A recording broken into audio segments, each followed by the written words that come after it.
Exercise 3.1 के प्रश्न 20 का ये रहा दूसरा प्रश्न। y बराबर एक्स जिसे हम समीकरण फर्स्ट, y बराबर 2x जिसे हम समीकरण सेकेंड, उसी तरह x प्लस वाई बराबर 6 जिसे हम समीकरण थर्ड मानते हुए उसी तरह हम मान सारणी बारी बारी से सारे समीकरणों के लिए निकालेंगे। तो समीकरण फर्स्ट से हम मान सारणी निकालते हैं, यानी y बराबर x जो कि हमारा ये पहले से ही एक प्रारूप के रूप में प्रश्न से ही मालूम है। अब हम x बराबर 0 1 2 3 या फिर कुछ ऋणात्मक संख्या -1 -2 या -3 रखकर मान सारणी निकालते हैं। यदि x बराबर 0 तो स्वाभाविक है y बराबर 0 हो जाएंगे। इसी तरह यदि x बराबर 1 तो y बराबर भी 1। इसी तरह यदि x बराबर 2 तो y बराबर 2। इसी तरह यदि x बराबर 3 तो y बराबर उसी तरह 3। इस तरह हमारे लिए 3 बिंदु मान सारणी के रूप में आ चुका है। इसी तरह अगले स्टेप में हम समीकरण सेकेंड के लिए मान सारणी निकालते हैं। समीकरण सेकेंड से y बराबर 2x जो कि एक प्रारूप के रूप में आया हुआ है, यहाँ हमें कुछ करना नहीं है, कोई इक्वेशन को सोल्व नहीं करना है। अब हम उसी तरह x बराबर 0 1 2 3 या फिर -1 -2 -3 रखकर मान सारणी निकालते हैं। यदि x बराबर 0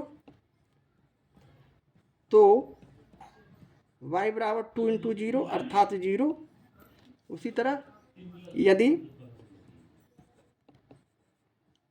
x बराबर हम यहाँ उसी तरह 1 रखते हैं तो y बराबर 2 इंटू 1 अर्थात 2। इसी तरह यदि x बराबर 2 रखते हैं तो y बराबर 2 इंटू 2 अर्थात 4। इसी तरह यदि x बराबर 3 तो y बराबर 2 इंटू 3 यानी 6। इस तरह हम यहाँ भी 3 बिंदु के रूप में इसे ले सकते हैं। इसी तरह समीकरण थर्ड के लिए मान सारणी निकालते हैं। समीकरण 3 से x प्लस वाई बराबर 6, इसलिए यहाँ से y इक्वल टू 6। अब प्लस x है, इसे राइट हैंड से लाते हैं -x। ये हमारे लिए इक्वेशन के लिए एक मान सारणी निकालने का प्रारूप आ चुका है। अब हम उसी तरह x बराबर 0 1 2 3 या फिर -1 -2 -3 के अलावा और भी कोई संख्या रखकर हम कम से कम 2 बिंदु के लिए हम मान निकालते हैं। यदि x बराबर 0 तो y बराबर 6 -6 यानी -0 यहाँ 6। इसी तरह यदि x बराबर 1 तो y बराबर 6 -1 अर्थात 5। इसी तरह यदि x बराबर यहाँ हम 2 रखें तो y बराबर 6 -2 अर्थात 4। इसी तरह यदि x बराबर हम यहाँ 3 रखें तो y बराबर हमारा 6 -3 अर्थात 3। इसी तरह यदि x बराबर 4 रखते हैं तो y का मान हम यहाँ 6 -4 करेंगे तो 2। अब इन्हीं में से हम मान सारणी में चुनकर अपनी सुविधा अनुसार 3 बिंदु या 2 बिंदु लेकर आलेख खींचेंगे। तो चले बारी बारी से इक्वेशन फर्स्ट सेकंड थर्ड के लिए मान सारणी से आलेख खींचते हैं। अब हम समीकरण फर्स्ट के लिए अर्थात y बराबर x के लिए मान सारणी इस प्रकार सजाते हैं। x बराबर 1 2 3 रखने पर y का मान 1 2 3 आता है। उसी तरह बिंदु 3 लेते हैं a b c और निर्देशांक 1 1 2 2 और 3 3 लिखते हुए। उसी तरह समीकरण सेकंड के लिए y बराबर 2x के लिए मान सारणी इस प्रकार हम बनाते हैं। x बराबर 1 2 3 रखने पर y का मान 2 4 6 जिसे हम 3 बिंदु d e f के रूप में दिखाते हैं और इसके निर्देशांक 1 2 2 4 और 3 6 के रूप में लिखते हैं। इसी तरह समीकरण थर्ड अर्थात x प्लस वाई बराबर 6 के लिए मान सारणी हम इस प्रकार सजाते हैं। x बराबर 2, 3, 4 हम इसी मानों में से चुनकर जो सुविधा अनुसार होता है इसे हम मान सारणी में रखते हैं फाइनली।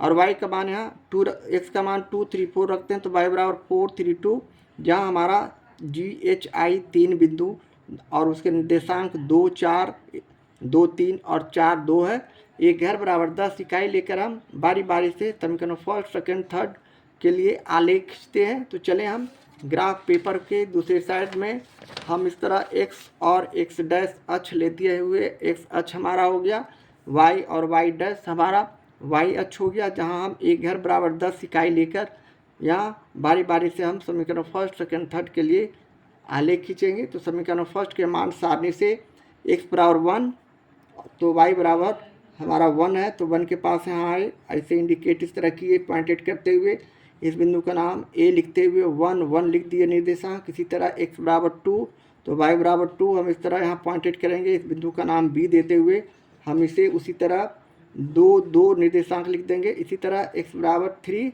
y बराबर 3 इस तरह निर्देशांक इस बिंदु का c लिखते हुए 3 और 3 लिख देंगे। अब हम इसे सावधानी से तीनों बिंदु को एक सीध में स्केल के माध्यम से इसे हम सीधे एक दूसरे से मिलाते हैं और इस रेखा के आलेख का नाम इस समीकरण का नाम दे देते हैं। यानी हमारा जो ये समीकरण है ये y बराबर x के लिए मान x के लिए आलेख हो गया।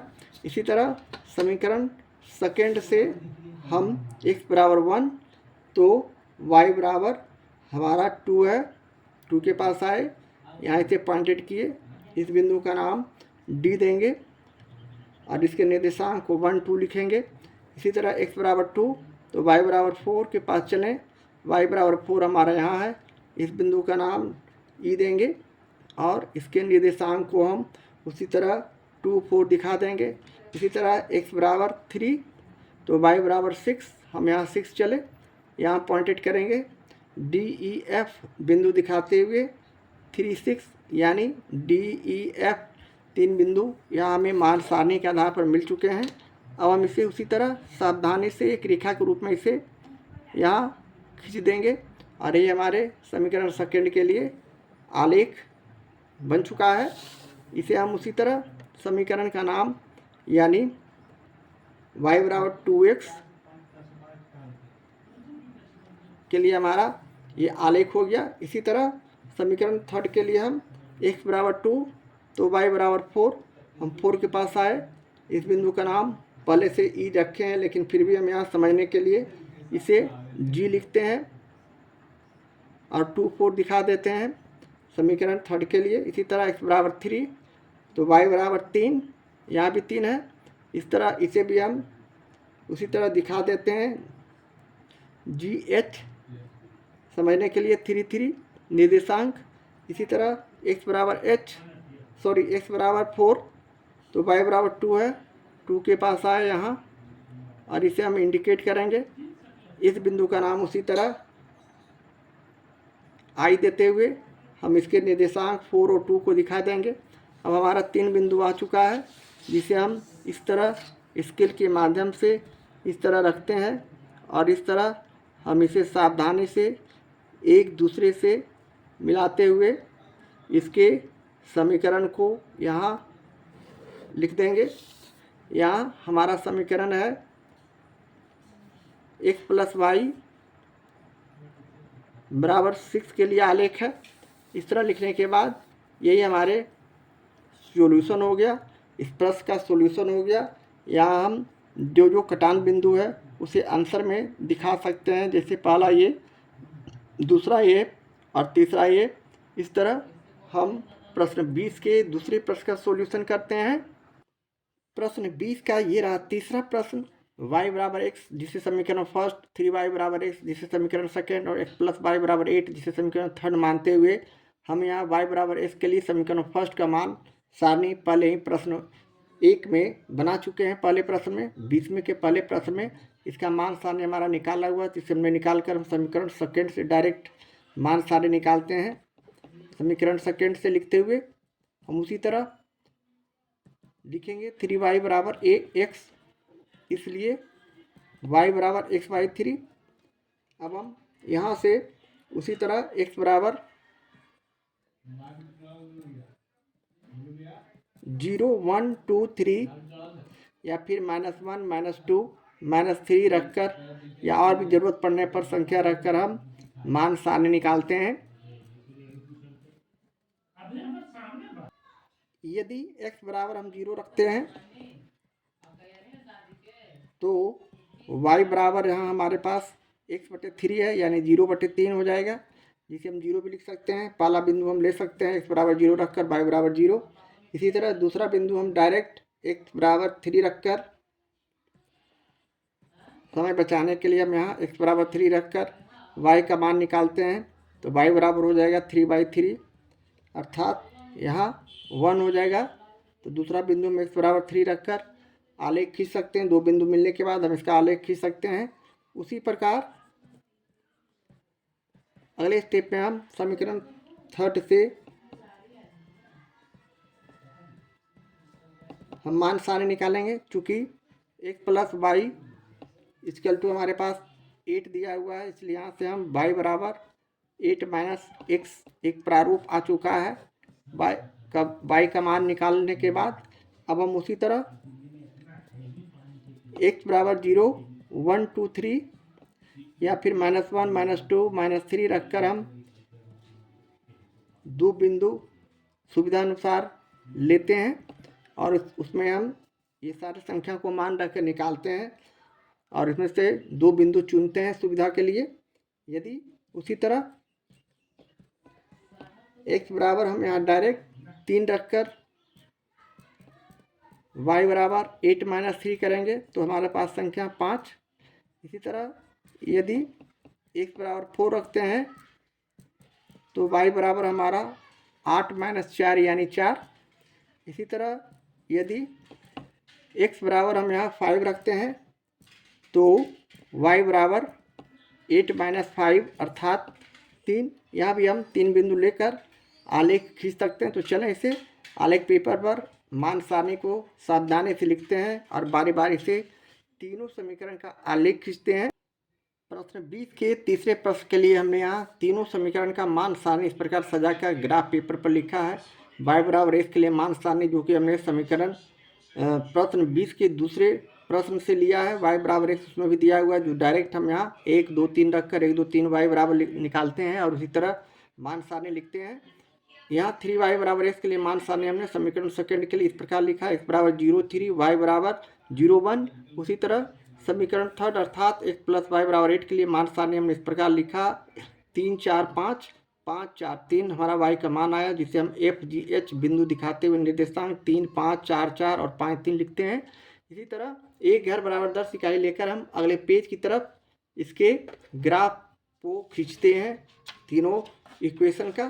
तो चले यहाँ ग्राफ पेपर लेते हुए हम इस तरह ग्राफ को 4 बराबर भागों में बांटा, x और x डैश, y और y डैश। यहाँ हमारे घर के एक घर बराबर 10 इकाई लेकर हम ग्राफ खींचने जा रहे हैं। यहाँ एक घर बराबर 10 इकाई यानी 0 से 1, 1 से 2, 2 से 3। इसी तरह y अक्ष पर 0 से 1, 1 से 2 का मान हम यहाँ 10 इकाई लिया है।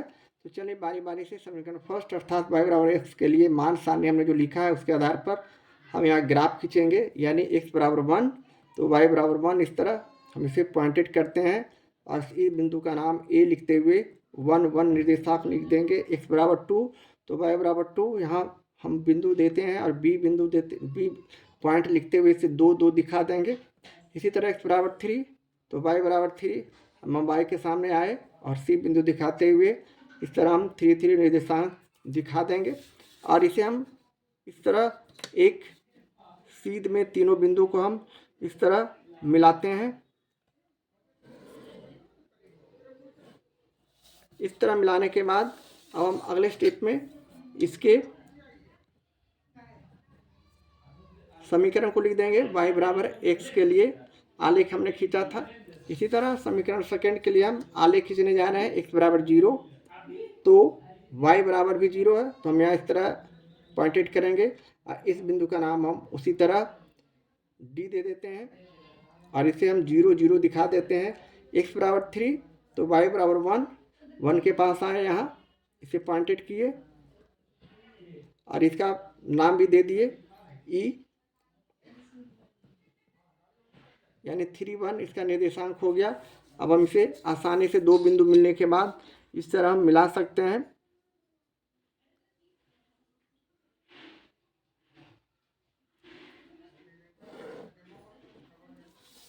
और उसी तरह इस इक्वेशन का नाम दे देंगे, यानी 3y बराबर x के लिए हमने आलेख खींचा है। इसी तरह समीकरण थर्ड के लिए हम आलेख खींचते हैं।